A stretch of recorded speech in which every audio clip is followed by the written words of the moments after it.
మరి నీ మొగుడు పాలెగాడని చెప్తున్నావు కదా,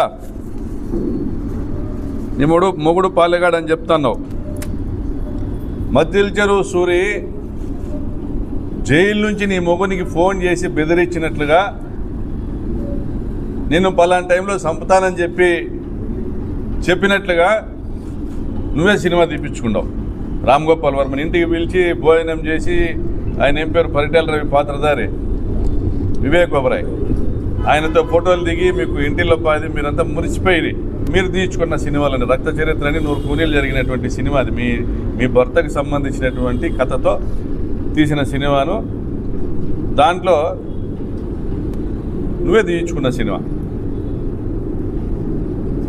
సూరి ఫోన్ చేసి బెదిరించి చంపినాడని బయట నిజ జీవితంలో చూస్తే పరిటాల రవి చనిపోయేదానికి నెల ముందో కొన్ని రోజుల ముందో మద్దిల చెరువు సూరి నన్ను చంపాలని కుట్ర చేసినాడు, నన్ను చంపుతాడు ఖచ్చితంగా అని కూడా మాట్లాడినాడు.